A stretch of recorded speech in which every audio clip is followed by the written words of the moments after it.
यावेळेला भारतीय जनता पक्ष स्पर्धेमध्ये आहे, पण टक्कर देतो. पण एसआयआरचा मुद्दा वारंवार एसआयआर बघा, ममता बॅनर्जी ह्यांना शह देण्यासाठी निवडणूक आयोग आणि भारतीय जनता पक्ष मोदी शहा यांनी जवळजवळ 90 लाख मतं मतदार यादीतून काढली.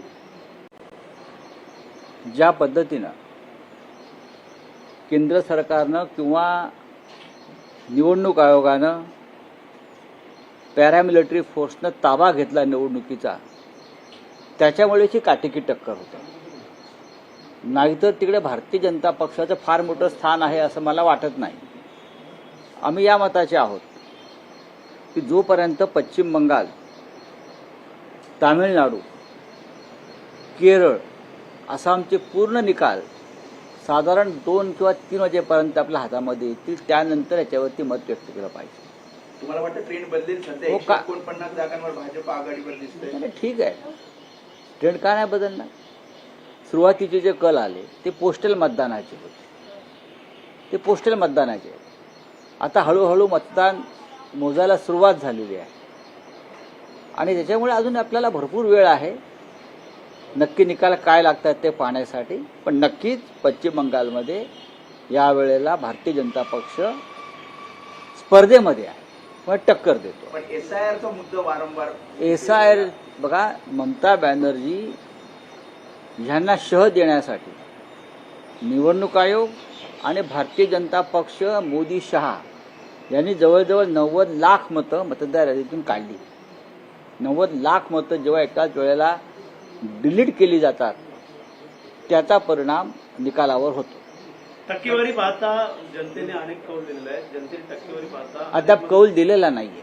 टक्केवारी चांगली झालेली आहे. हो, अद्याप कौल दिलेला नाहीये.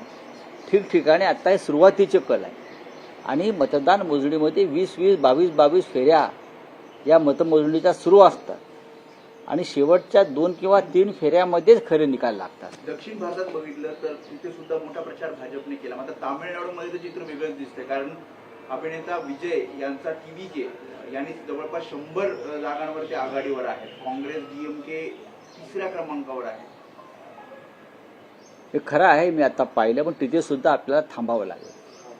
या क्षणी जे कल येत आहेत ते कल आहेत. मी म्हटलं ना, 20-20, 22-22, 25-25 मतमोजणीच्या फेऱ्या चालतात आणि त्यानंतर निकाल लागतात.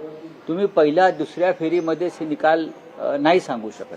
पंतप्रधान मोदी असतील, अमित शहा असतील, त्याच्यात तळ ठोकून होते पाहिल्यानंतर. नाही, ते त्यांना दुसरं काम काय आहे? निवडणुकीत तळ ठोकणं हेच त्यांचं काम आहे. देशामध्ये किंवा महाराष्ट्रामध्ये मुलींवर अत्याचार होत आहेत, भ्रष्टाचार होत आहेत, महागाई वाढली आहे, नोकऱ्या नाहीत, त्या संदर्भात ते तळ ठोकून कोणी काम करत नाही. पण निवडणुका एखाद्या राज्यामध्ये आल्या की संपूर्ण सरकार मोदी शहांचं हे तळ ठोकूनच बसतं. तसे ते बसले. दुसरं त्यांना काय वेगळं देशाच्या हिताचं, विकासाचं काय फार मोठं काम त्यांच्या दृष्टिक्षेपात आहे असं मला दिसत नाही. ममता बॅनर्जी ट्विट केलं होतं, रात्री 20 घालवणं, स्ट्रॉंग रूमच्या बाहेर पहारा द्या. हे काही करू शकतात. निवडणूक आयोग हा भारतीय जनता पक्षाचा मित्रपक्ष आहे आणि मित्रपक्ष चुनाव आयोग, मी निवडणूक आयोग असेल तर काही करू शकतात.